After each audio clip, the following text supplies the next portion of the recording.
Hi, so we're working on not only the Hebrews in this third little video to cover our class, but we're also working on a lot of different groups that are going to start to surface in the ancient Near East as we move into our next section in this class, the ancient Near East and Greece. So back to our map on the Holy Lands. We talked before last time about, we ended up with Solomon, the kingship of Solomon, and how after his death the kingdom of Israel splits into two parts. So we get the kingdom of Israel, represented here by this gold area, to the north, and the kingdom of Judea, or Judah, to the south, that pink area. So you see the cities of Samaria and Jerusalem there. And when we had a united kingdom under Solomon, we had a very powerful state, a very wealthy state, or at least tradition maintains that, where there was diplomatic negotiations going on between all the great powers of the ancient Middle East. And when the kingdom splits, we're going to find that it's a little less stable, a little less powerful. One of the things that happens during this time period is the development of new centers of power. Political power. And in fact, here in the ancient Near East, we're going to start to see the beginnings of empires. The first one to take a look at is the Assyrians. This map suggests that the Assyrians had an empire of this size around about 700 BC. You may be able to see from this map that they are centered in the Tigris-Euphrates River Valley, but they also move eastward into the regions known as Media or Media and Persis or Persia, modern-day Iran. The map also shows that they control what we're calling the Holy Lands, the area that is Phoenicia, Israel, Judah or Judea. Well, let's hold off on that Judah and Judea for just a moment, and then Egypt. So these Assyrians, who are they? First off, they're the first group to start to decide, given the place and time in which we live in this place where the Hittites have come through. We live in the place where the Hyksos have come through. Both of these folks, perhaps Indo-Europeans, both of these folks connected to that Aryan movement that goes from west to east. And the Assyrians begin there in the northern Iraq, northern Mesopotamian River Valley. And they decided first to create a defensive alliance. Let's ally ourselves with our close neighbors, just so that we can fend off all of these peoples coming and going through our region. We said in the beginning of class, this is the Fertile Crescent region. This is that conduit for travel, for exchanging culture between East and West, between Asia and Africa, between Asia and Europe. And so indeed, it's a very busy space. So the Assyrians say, let's get a defensive alliance going first. They do that, and they're very successful in coordinating the northern part of that Mesopotamian River Valley. Then they start to see how beneficial it can be to add more and more people. So what first was a voluntary defensive alliance transforms into a more aggressive imperialistic alliance.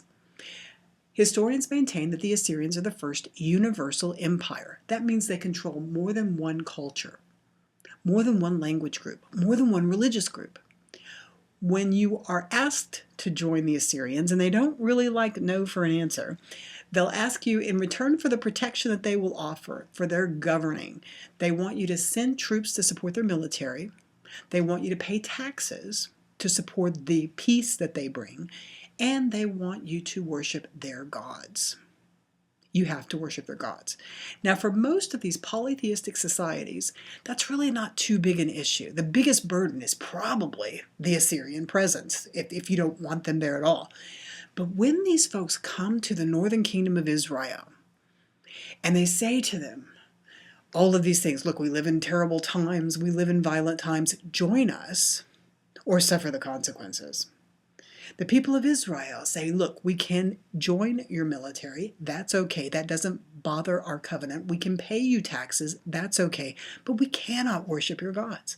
We fear our God. We fear breaking the covenant, the arrangement with our God, more than we ever could fear you. So no, we cannot do that. The Assyrians won't take no for an answer.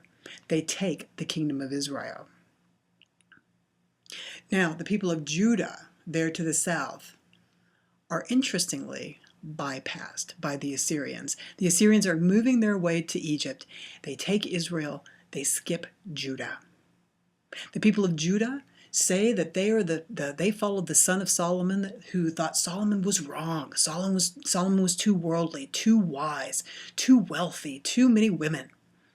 So when they think of the historical events that have happened, that the Assyrians have come and taken the kingdom of Israel that broke the covenant, not the kingdom of Judah that kept the covenant, they see this as part of God's plan.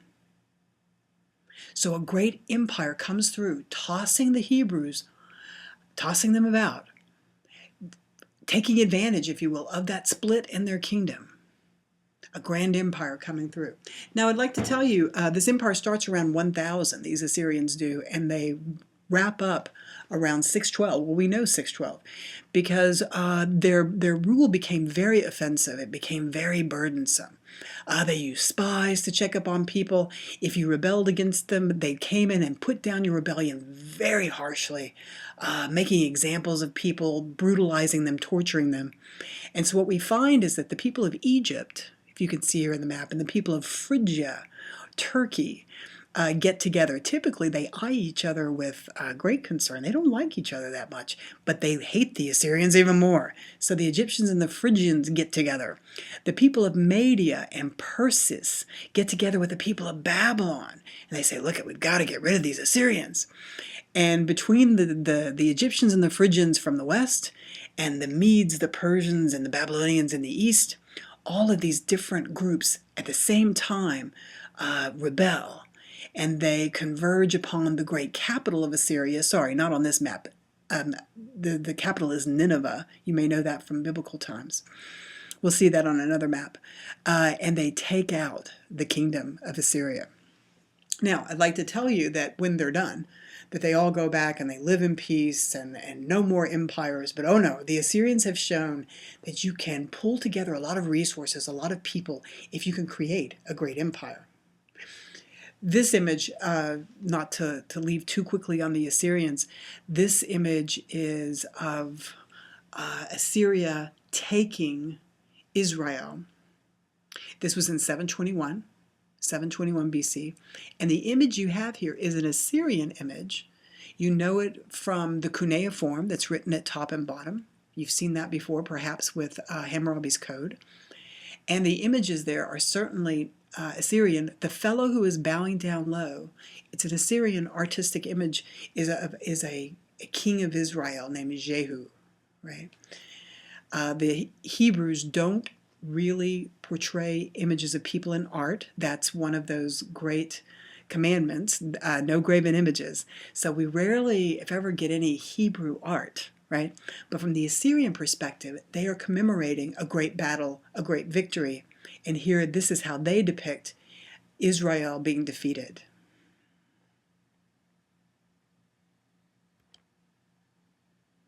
As we said before, it would be nice if everybody just got along and played nicely in the Mesopotamian neighborhood, but no. The Babylonians, the capital of Hammurabi's empire, if you'll remember way back, decide, let's do the same thing the Assyrians did. Let's come up with a grand empire. Their empire lasts for a very short time, typically noted from about 586 to 539. These folks will reunite all of the Mesopotamian River Valley and basically only get the Holy Lands, or the Levant, that you see there. So that's that nice deep green that you see here with my little map there. So this is only the Assyrian Empire. Why are they, the Chaldean Empire. Why are they important? Well, they will take Judah. They'll take Judea, this region down here. They will get all of the area that we call the Levant. The Assyrians didn't take just this little bit. And they will come to Judah. And you can now call the people of Yahweh the Jews, because they live in Judea. They will take this state and they will come to the people of Judea and they say, well, you have seen how empires are forming. You should join with us. Give us troops, give us taxes, worship our gods, and everything will be great. Well, again, the Jews can provide troops. They can provide taxation to a foreign king, but they cannot worship foreign gods. They resist. The Chaldeans put their city under siege. They are attacked, they are captured, and this time the Jews are forced to leave the Promised Land. They are forced to go back to Babylon, where they are captive with the Chaldeans. You may know the Babylonian captivity from your study of the Bible, or from your study in theology, or the history of the church, or the history of the Jews. The Babylonian captivity is the same time period, some 586 to 539 BC, where the Jews are forced to leave their homeland and they're forced to live elsewhere. Basically, the Chaldeans don't trust them. They don't trust them. They're too close-knit a community. They're too resistant. They won't worship the gods of the Chaldeans, so they cannot be trusted. Now, while in captivity, you shouldn't think of them necessarily as just slaving away on projects or something. They seem to be able to keep their community, to keep their literary traditions alive, to keep their intellectual traditions alive. And the Hebrews, or the Jews now, while in captivity with the Babylonians, or the Chaldeans, they're often called, will work on the Bible. The version that you have of the Hebrew Testament, the Old Testament today, we think is completed during the Babylonian captivity. So they are able to work on that. We also know that during this time period, you start to see the beginnings of what's often called a messianic hope. You see in the book of Daniel, written during this time. You see in some of the writings of the prophets, written during this time, that we're looking for a leader to deliver us. We started out, as you know, with the Hebrew history, we started off in Mesopotamia with Abraham. We get the Promised Land. We lose it. We go down to Egypt with Joseph, get out with Moses, and then back into the Promised Land, create our great state, and now we've lost it again. So we're hoping for a new deliverer, a new leader to come along.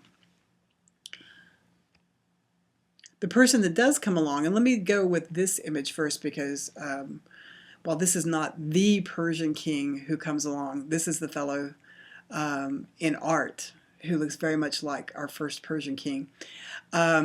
Very interesting art. You can see this is a very regal looking fellow sitting on his great throne, his feet elevated on a cushion. He carries sort of a lotus in one hand. If you remember your Epic of Gilgamesh, and Gilgamesh was trying to capture that lotus flower to give some kind of wonderful life or wisdom to himself and to his people. He lost it to a snake, right, that somehow came and ate it. He also has this great staff, and of course that wonderful beard that indicates wisdom and age. So again, a wonderful depiction of art. I've already given it away when you see this great empire here. We're going to see that the Chaldeans' days are numbered. The Bible talks about the last Chaldean king couldn't see the writing on the wall. He couldn't see what was coming his way. What was coming his way was Cyrus. Cyrus has his, the origins of Cyrus here in what is ancient Iran. So Persia, this region of Media up to the north, Persis to the south. Cyrus is a great tribal leader, we think. These folks are still people of the horse, people who are tribal.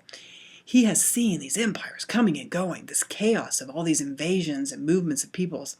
And we think that he organizes all the tribes in his area, this region here that we would call Media and Persis or Persia.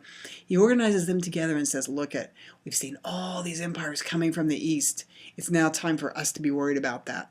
So he will begin the process of creating a great empire too. He has a lot of tools of the Assyrians that he'll use, a lot of the tools of the Chaldeans he will use, but I would suggest to you that perhaps some of his most valuable tools include diplomacy. He will organize kingdoms both east and west. East and west. He will organize kingdoms both east and west, and he will try to get them to come along with him. In that process, he will amass a large number of troops, a large number of taxes. He also has the ability, it seems, tactically to create a really grand army. He was a clever fellow, not only in his diplomacy, but also in his tactics. When he decides to take Babylon here in the Tigris-Euphrates River Valley, Babylon was a very difficult city to take because the walls, the fortresses, extended across the river, the Euphrates River. It was difficult to take Babylon because it never ran out of water because the walls crossed the river. What he does in order to take Babylon, first off, he does some diplomacy. He tries to get in with some diplomats. That doesn't go too well. He uses spies.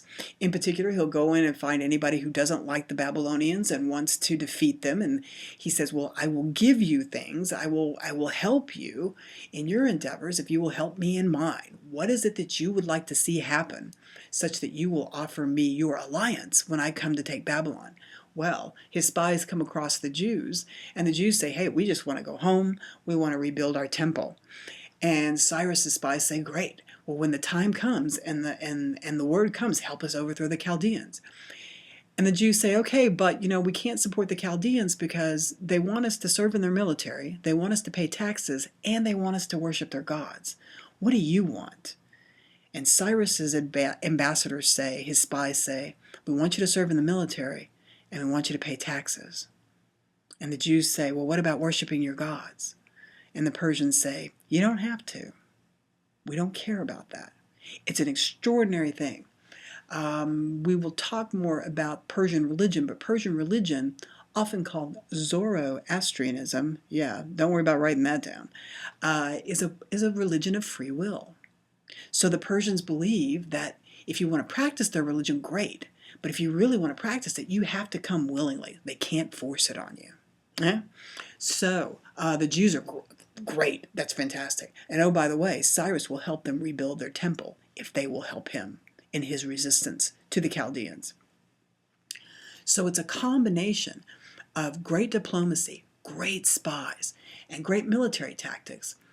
To finish up that military tactic, when Cyrus attacks Babylon, you don't want to tear down the city to take it because that's going to cost you a lot of money.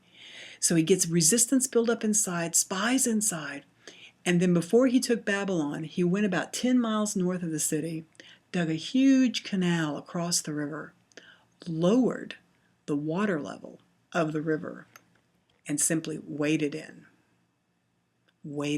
under the walls. Brilliant tactics. You can still see the evidence from that. So big were the canals that he dug. So this is that image again of his successor, Cyrus's successor. We don't have a lot of images of Cyrus himself, but we assume he looked a little bit like his son Darius here. And once he took this region, he took the old Babylonian Empire, he moved his empire both east and west. Darius, his son, will make this empire this big, this huge. This is the Persian Empire at its height. This is around 500 BC. And as you can see from this map, all the way out to the east to the Indus River, here's the Indus River, into the Himalayan foothills, right? Here we are into ancient Afghanistan. This is extraordinary. Ancient Pakistan. This is amazing. Here's Iran, here's Iraq. Keep moving into the Holy Land of Syria, Turkey, Egypt, even parts of Europe. Right? This is amazing. So this is an empire over 1 million miles, over 1 million square miles. It's extraordinary. He'll hold it together not only with a great military, great diplomacy, spies, but he'll also, and religious tolerance, a religious toleration policy, right? So religion, spies, great military, great diplomacy, but you also need great communication. Yeah. So what you see here with this little red line is you see a 2,000-mile road that Cyrus and Darius put together. It's called the Royal Road. It goes from Susa in the center part of the empire up to Nineveh. Nineveh was the old capital of the old Assyrian Empire. It'll pass by Babylon, a little closer than this, and then all the way out to Sardis. Sardis is a Greek city-state. Right? So we have got this great road. Why build this road? It helps him to move troops around. It helps him to create a pony express where he will do lots of communication, right? And it's in the western part of his empire because this region, as you can see from all the city-states, right, is the most populous region. It's where most of the people are. So if there's going to be an insurrection or rebellion, if there's going to be taxes to collect, resources to deal with, that's where he's going to go. This region out here, people are fewer and farther between. It's very sparsely populated. He still gets out there. Make no mistake. One of the things that the Persian king has to do is keep moving. He needs to make his presence felt. So he will go from region to region to region. He'll travel with his family, his administrative staff, his personal bodyguard. And yes, the film The 300 gets it right. These are the immortals, his personal guard. He travels with more military support. We think probably between 20 and 30,000 people traveled with the Persian king wherever he went.